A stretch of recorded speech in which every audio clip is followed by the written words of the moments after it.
دراصل دوسری شادی عورت کی ضرورت ہے، مرد کی نہیں۔ یہی بات عورتیں نہیں سمجھتی ہیں۔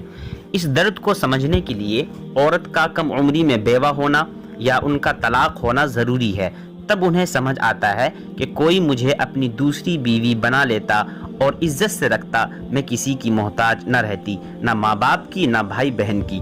ایک بیوہ کی پوری زندگی داؤ پر لگی رہتی ہے اور وہ شہر کی زندگی میں تو بہرحال محفوظ نہیں ہے۔ اس کی عزت و ناموس کی حفاظت کے لیے اللہ نے قرآن میں مردوں کے لیے نکاح کے احکامات میں 2 سے شروعات کی ہے اور مرد پر 1 سے زائد نکاح کا بوجھ ڈالا تاکہ اس کے مال سے دوسری عورت اور اس کے بچے عزت کی زندگی گزار سکیں۔ یہ احکام عورتوں کی بھلائی کے لیے ہی دیا گیا تھا۔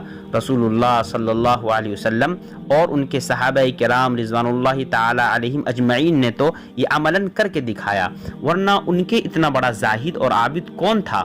وہ اکثر اوقات ساری رات نمازوں میں گزار دیتے تھے، یہاں تک کہ عورتیں رسول اللہ صلی اللہ علیہ وسلم کے پاس شکایت لے کر آنے لگیں کہ میرے شوہر میرے بستر پر قدم کم ہی رکھتے ہیں۔ کہتے ہیں اکثریت اقلیت کو کھا جاتی ہے۔ آزادی کے پہلے ایک صاحب استطاعت مرد نکاح آرام سے کر لیتا تھا۔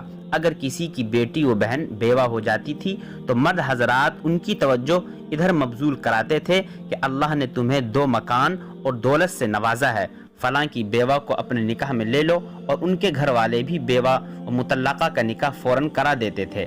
حالات انگریزی دور حکومت میں بھی بہت اچھے نہیں تھے، لیکن جب سے آزادی ملی تب سے جدید طرز تعلیم نے کفر کی آمیزش کر کے ایک خاص مزاج بنایا اور نئی نسل کو بالکل بگاڑ دیا اور اسلامی فکر سے دور کر دیا۔ بلکہ سچ کہیں تو نماز، روزہ اور حج کے علاوہ کچھ باقی نہیں رہا۔ اسی لیے تو اقبال نے کہا تھا، تعلیم کے تیزاب میں ڈال اس کی خودی کو، ہو جائے ملائم تو جدھر چاہے ادھر پھیر۔ بڑی محنت و یکسوئی سے اس کام کو کیا اور پوری طرح پھیر چکے۔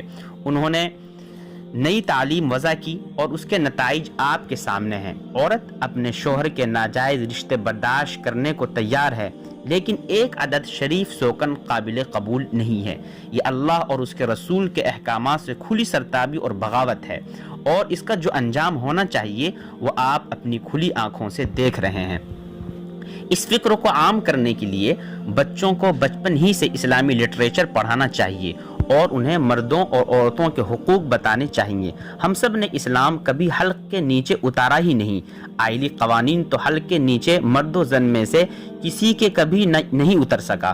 لڑکے جہیز لیتے رہے، کیا نمازی کیا پرہیزگار، حالانکہ یہ انتہائی رذالت و ذلت کا کام ہے کہ تم کسی کی بیٹی بھی لو اور اس کے باپ سے پیسہ بھی لو۔ لڑکیاں دوسرے نکاح کی مخالفت کرتی رہیں کیونکہ انہوں نے کبھی قرآن کا ترجمہ پڑھا ہی نہیں، اس کے معنی مطالب تفسیر پر غور و فکر بھی نہیں کیا۔ نتیجہ معاشرے میں کنواری عمر دراز عورتوں کی بھرمار اور بیوہ و مطلقہ کی بہتات ہے، اور عورت کسی صورت مرد کے لیے دوسرے نکاح کو راضی نہیں ہے، چاہے عالمہ فاضلہ ہی کیوں نہ ہو۔ بس زنا کے دروازے کھلے ہوئے ہیں اور عام اور آسان ہیں۔ روز اس راستے کو ہموار کرنے کی فکر لیے ہوئے تہذیب کے آزر کام میں لگے ہوئے ہیں، کیونکہ ہم سب نے مل کر جائز راستے بند کر رکھے ہیں اور محمد رسول اللہ صلی اللہ علیہ وسلم کے دین کا تماشا بنا رکھا ہے۔ تحریر تاج الدین محمد۔